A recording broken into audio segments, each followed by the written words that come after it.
Hello student, welcome to knowledge plus. आज NIS के इतिहास का अध्याय 4 करेंगे।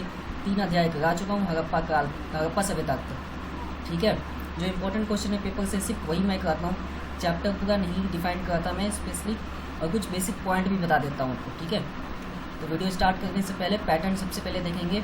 इसमें आपको पता लग जाएगा पेपर की वेटेज कितनी है।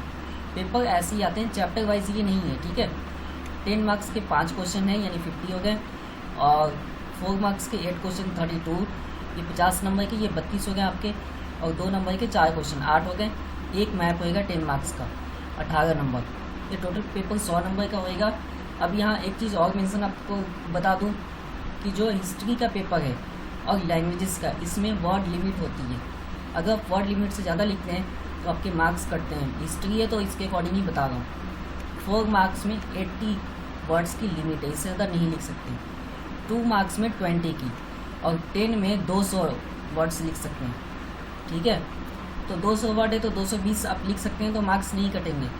लेकिन अगर 250 से 300 तक लिख दें तो मार्क्स कट जाएंगे। 200 वर्ड की मिनिमम है 2 पेज, 2.25 पेज। ठीक है, ये चैप्टर है हमारा वैदिक काल। ठीक है, चैप्टर 4 है उत्तर वैदिक काल में कृषि के विस्तार के कारणों की व्याख्या कीजिए, अन्य महत्वपूर्ण आर्थिक परिवर्तनों के साथ कीजिए। अब आर्थिक परिवर्तन भी साथ साथ हमें बताना भी है, कृषि का विस्तार के साथ साथ। उत्तर वैदिक काल के दौरान कृषि आधारित अर्थव्यवस्था के विस्तार में जनसंख्या वृद्धि होती है। अब कहीं भी अगर आर्थिक विकास होएगा तो वहाँ जनसंख्या वृद्धि होगी और कृषि का भी विकास होएगा। स्पेशली यहाँ पे हमें एक प्रूफ यहाँ दिया गया, दूसरा यहाँ दिया कि वहाँ बर्तनों की संख्या और आकार मिले हमें। ठीक है, अवशेष यानी सबूत, ठीक है, जिनके आधार पर तय किए जाते हैं। साक्ष्य लिखा है ना, साक्ष्य मिले, सबूत को बोलते हैं। अवशेष यानी कि उसके अंश मिले हैं बर्तनों के, जिसके आधार पर तय किया गया था उस टाइम बर्तन कैसे यूज हो गए थे। यहाँ कलरिंग बताई गई, सुरमई रंग, बर्तनों की संख्या के आकार मिले हैं अच्छे खासे। ठीक है, तभी हमने तय किया गया उस टाइम बर्तन भी होते थे।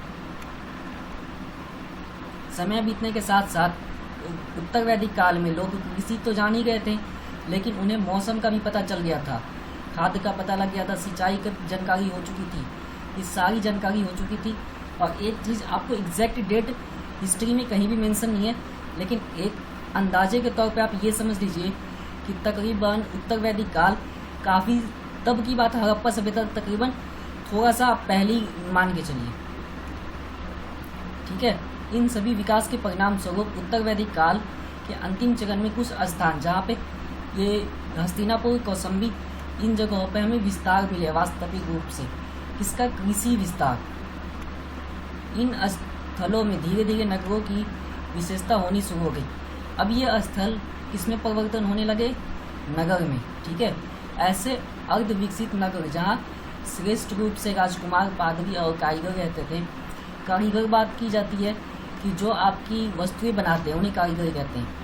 ठीक है, तो उन सब के लिए भरण पोषण यानी उनके लिए भोजन का प्रबंध, अनाज का प्रबंध, ये सब कौन करते थे? किसान वही करते थे, अपनी इच्छा से, बिना इच्छा से उन्हें दिया करते थे।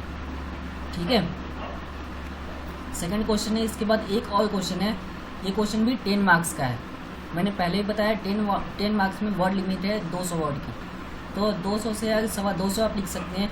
ठीक है, 230-35 तक लिख सकते हैं, लेकिन आप सोचते हैं 200 है कि 300 लिख सक तो मार्क्स कटेंगे। ठीक है, इसलिए हिस्ट्री में मार्क्स नहीं आते, क्योंकि हिस्ट्री का पहली बात तो सिलेबस बहुत ज़्यादा है, और दूसरा की वर्ड लिमिट होती है।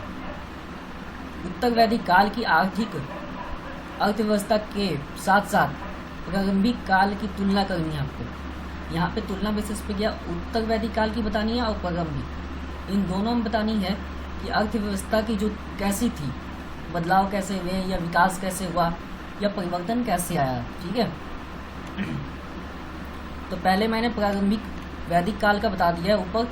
ठीक है, आप हेडिंग भी यहाँ दे सकते हैं। पशुपालन उनका मुख्य व्यवसाय था। ये दूध, मांस, चमड़ा प्राप्त करने के लिए गाय, भैंस, बकरियाँ, घोड़े ये सब पालते थे। ऋग्वेद में मिले साहित्य साक्ष्यों के विश्लेषण से हमें इनके साक्ष्य यानी सबूत मिलते हैं। ठीक है, हमें किससे पता चलता है? ऋग्वेद से पता चलता है। और ऋग्वेद के बारे में और जो बाकी वेद है एक एक लाइन मैंने बता दिया फर्स्ट वीडियो में।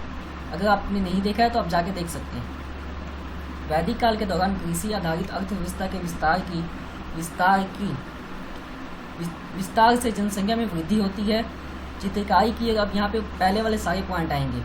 अब हम किसकी बात करें, उत्तर वैदिक काल की, कि उत्तर वैदिक काल में कृषि आधारित विस्तार हुआ, और कृषि आधारित विस्तार हुआ तो जनसंख्या में वृद्धि हुई। इसी के साथ साथ यहाँ बर्तनों के बारे में बताया गया कि बर्तनों के आकार, इन सब के बारे में हमें सबूत मिलते हैं, साक्ष्य मिलते हैं। समय बीतने के साथ साथ लोगों में मौसम की जानकारी भी प्राप्त हो गई, खाद, सिंचाई, ये सब बेहतरीन वो तरीके से करने लगे। इन सभी विकास के परिणाम स्वरूप उत्तर वैदिक काल के अंतिम चरणों में कुछ जगह में हमें वास्तविक रूप से विस्तार मिले हैं। किसके? कृषि आधारित के, कृषि का विस्तार के। धीरे धीरे अब वो स्थल किसमें परिवर्तित होने शुरू हो गए? नगरों में। अब अर्ध विकसित नगर इसलिए बोला गया है क्योंकि वो नगर ना तो पूरी तरह नगर में परिवर्तन हुआ था और ना ही गांव में था, इसलिए अर्ध विकसित नगर कहा गया है, क्योंकि आधा नगर है और आधा वो गांव जैसा, इसीलिए।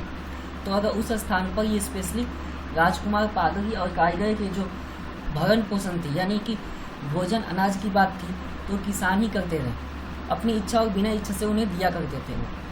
ठीक है, यहाँ पे मैंने आपको कंपैरिजन करके बता दिया, तुलना करके बता दिया स्पेशली कि प्रारंभिक में स्पेशली अर्थव्यवस्था के लिए किसका था, स्पेशली मवेशियों पर डिपेंडिंग ज़्यादा थी, कृषि कम थे। और वहीं उत्तर वैदिक काल में कृषि ज़्यादा था, मवेशियों की कम जानकारी हमें मिलती है। यह हमारा थर्ड और अंतिम क्वेश्चन है। ठीक है, अगर आपको फिर भी कोई डाउट रह जाए या कोई वर्ड समझ ना आए तो आप कमेंट बॉक्स में ज़रूर पूछना। प्रारंभिक वैदिक लोगों की आर्थिक गतिविधियों का परीक्षण कीजिए। ये ऊपरी वाले क्वेश्चन में मैंने बता दिया, आपको फिर से एक बार बता रहा हूँ, ध्यान से आप समझना है आपने। प्रारंभिक वैदिक लोगों की आर्थिक गतिविधियों के लिए निम्नलिखित परीक्षण करना है, तो हमें जानना है कि कैसे। प्राचीन वैदिक लोग क्या करते थे? पशुपालक थे, कि पशुओं को पालते थे। ठीक है, वहीं उत्तर में पशुपालक नहीं थे, कृषि आधारित थे लोग। पशुपालन उनका मुख्य व्यवसाय था, ये दूध, मांस इत्यादि जैसे, ठीक है, प्राप्त करते थे। किससे? पशुओं से।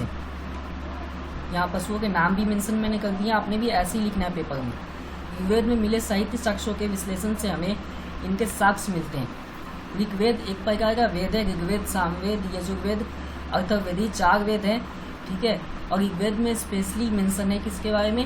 ये वैदिक काल के बारे में, ऋषि पे भी। ठीक, उसके बाद प्रारंभिक वैदिक काल के बारे में भी इसमें वर्णन किया गया है, पर इतना हमने नहीं पढ़ना, हमने सिर्फ बेसिक पॉइंट पढ़ना है ताकि पेपर में लिख सकें। तो ये लास्ट वीडियो था, कंप्लीट हो गया। अगर आपको कोई भी क्वेश्चन में डाउट रहेगी जाए या कोई वर्ड समझ में ना आया तो आप कमेंट बॉक्स में वो वर्ड ही लिख सकते हैं, मैं उसकी रिप्लाई जरूर करूँगा। ठीक है, वीडियो कैसा लगा जरूर बताइए कमेंट बॉक्स में, और ये लाइक, शेयर, सब्सक्राइब किए बगैर जाना नहीं है आपने। ठीक है, धन्यवाद। अगले वीडियो में मिलेंगे जो हमारा 5वां अध्याय होगा,